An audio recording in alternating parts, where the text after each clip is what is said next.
Comment éviter une relation avec un homme toxique? Quelles sont les 5 choses simples à faire absolument? La réponse dans quelques instants.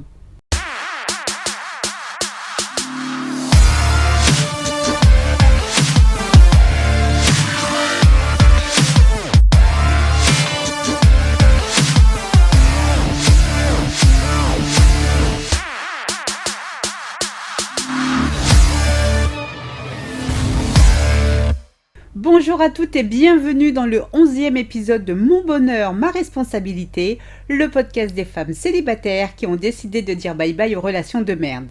Je suis Sylvie Joseph, votre coach en séduction de soi et experte en relations amoureuses. J'accompagne les femmes à être heureuses en amour, à détecter les partenaires toxiques, mais aussi à rompre avec les comportements qui nuisent à leur effort de séduction. Je vous invite dès à présent à vous abonner à ce podcast afin de ne manquer aucun épisode. Rendez-vous également sur mon site internet www.sylviejoseph.com pour télécharger gratuitement mon guide 25 erreurs qui mènent inévitablement à la relation toxique. Dans l'épisode d'aujourd'hui, nous allons découvrir 5 choses simples à faire absolument pour éviter une relation avec un homme toxique. Il est très facile de se laisser entraîner dans une relation toxique. Au début, tout est parfait, puis les choses commencent peu à peu à se dégrader. Si vous avez tendance à enchaîner les relations toxiques, si vous avez des doutes sur votre capacité à attirer un partenaire de qualité ou si vous songez à renoncer à l'amour, peut-être n'avez-vous pas l'âme de poursuivre votre quête du bonheur à deux. Cependant, s'ouvrir à de nouvelles opportunités est la seule façon de rencontrer la bonne personne, c'est-à-dire celui qui vous convient. Si vous souhaitez éviter une relation avec un homme toxique, je vous invite dès à présent à appliquer 5 choses simples afin que vous puissiez considérablement augmenter vos chances de rencontrer un partenaire de qualité. Ce n'est pas un plan infaillible, mais il vaut la peine d'être essayé. Découvrons à présent 5 choses à faire pour éviter une relation avec un homme toxique. La première chose qui peut paraître évidente, évitez de vous rabattre sur la mauvaise personne, écoutez votre intuition. Je m'explique. Si vous vous sentez seul, vous pouvez être tenté de vous rabattre sur un homme qui s'intéresse certes à vous, mais ne vous convient pas. Au fond, vous savez parfaitement que cet homme n'est pas le bon. En revanche, il répond parfaitement à tous vos critères physiques. Impossible pour vous de laisser passer une telle opportunité. Vous fermez délibérément les yeux sur les côtés négatifs de cet homme.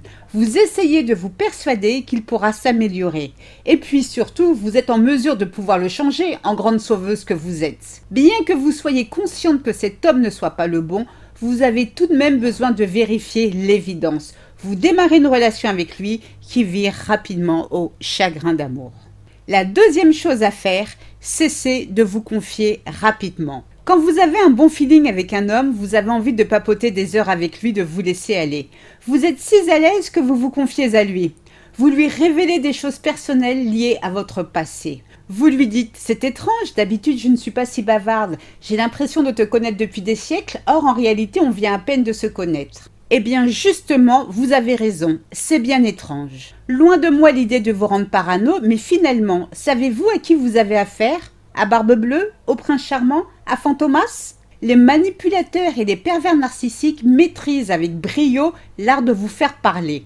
Pour vous mettre en confiance, ils se confient à vous dans l'unique but que vous en fassiez de même. À la différence, vous êtes sincère dans vos propos, alors que non. Le but de cette manœuvre est d'identifier vos points faibles pour mieux les utiliser contre vous quand le moment sera venu. Sans le savoir, vous leur donnez le bâton pour vous faire battre. Le manipulateur est doté d'une qualité d'écoute exceptionnelle. Il est femme psychologue, surtout avec la jante féminine. Il connaît les femmes encore mieux qu'elles ne se connaissent. Si en vous, il soupçonne ou détecte un vide à combler, sans vous en rendre compte, vous êtes déjà prise au piège. D'une façon générale, ne sachant pas à qui vous avez affaire, tenez-vous-en au strict minimum lors de vos rendez-vous amoureux. En aucun cas, vous n'avez à vous sentir obligé de rentrer dans les détails de votre vie qui, à ce stade de la relation, ne regarde que vous. La troisième chose à faire, prenez le temps de connaître votre date avant de prétendre à une relation sérieuse. Faites vraiment connaissance avec votre date avant de proclamer vouloir une relation sérieuse avec lui. Qui est-il? Quelle est son histoire? Y a-t-il des événements troublants dans son passé? Quelle relation entretient-il avec sa famille? A-t-il des amis? Chose très importante, comment se comporte-t-il en situation de stress? Perd-il ses moyens? Vous blâme-t-il? A-t-il la critique facile? Ses valeurs correspondent-elles ou sont-elles complémentaires aux vôtres? Il vous faudra bien plus qu'une journée pour obtenir une réponse à toutes ces questions, peut-être un mois ou deux. Prenez le temps qu'il vous faut, mais ayez des réponses avant de vous considérer comme son officiel. Il est clairement préférable d'éviter de tomber sur des hommes aux antécédents de violence ou de dépendance avérée. Si c'est le cas, ayez l'information suffisamment tôt et décidez en toute connaissance de cause si vous poursuivez la relation ou pas. La quatrième chose à faire est de détecter les incohérences. L'avantage avec un partenaire toxique, oui, je vous rassure, vous n'avez pas rêvé, j'ai bien dit l'avantage, est qu'il vous donne toujours des informations précieuses permettant de le démasquer. Quand il vous parle, vous l'entendez, mais malheureusement ne l'écoutez pas. Pour éviter d'attirer un homme toxique, soyez à l'affût de ces incohérences. Qu'est-ce qu'une incohérence? C'est la contradiction entre ce qui est dit et ce qui est fait. Quand vous faites la connaissance d'un homme dont vous êtes séduite, soyez extrêmement attentive à ce qu'il vous raconte et observez la façon dont il agit. Prenons un exemple. Après 2 ou 3 rendez-vous, votre date dit vouloir une histoire sérieuse avec vous, mais à contrario vous appelle peu ou répond à peine à vos appels. L'analyse à faire est la suivante. Il me dit vouloir une histoire sérieuse, mais cet homme au final est rarement disponible. Eh bien c'est incohérent. La question à vous poser, ai-je envie de m'attacher à quelqu'un qui est en totale contradiction avec ce qu'il dit? Eh bien non. Autre incohérence, pour quelle raison a-t-il besoin de me dire vouloir une histoire sérieuse, or on se connaît à peine? Pourquoi cet homme veut-il précipiter les choses? Évitez de perdre votre temps avec un homme qui, dès le départ, ne joue pas franc jeu avec vous. La 5e et dernière chose à faire, cessez de vouloir sauver le monde. Bien qu'il s'agisse d'une belle cause, cessez de vous sentir investi d'une mission pour sauver les hommes à problème.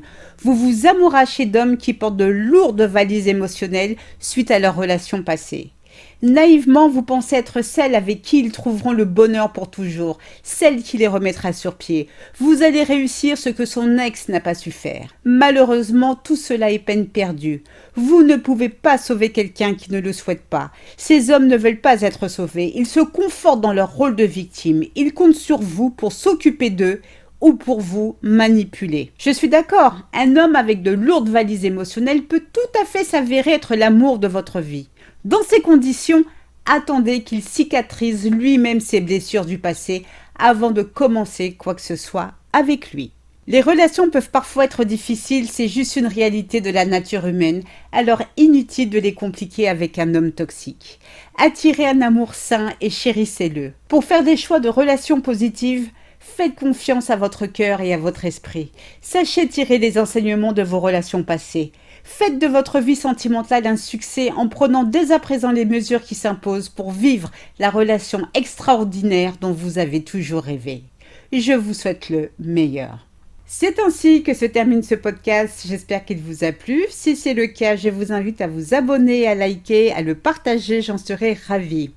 Indiquez-moi en commentaire comment procédez-vous pour éviter les relations avec un homme toxique. J'ai vraiment hâte de vous lire. Rendez-vous sur mon site internet www.sylviejoseph.com pour télécharger gratuitement mon guide 25 erreurs qui mènent inévitablement à la relation toxique. Je vous remercie du fond du cœur pour votre écoute et votre fidélité. Portez-vous bien et à très bientôt pour de nouvelles aventures. À très vite, gros bisous à tous. Ciao, ciao, bye. Je vous souhaite le meilleur. À bientôt.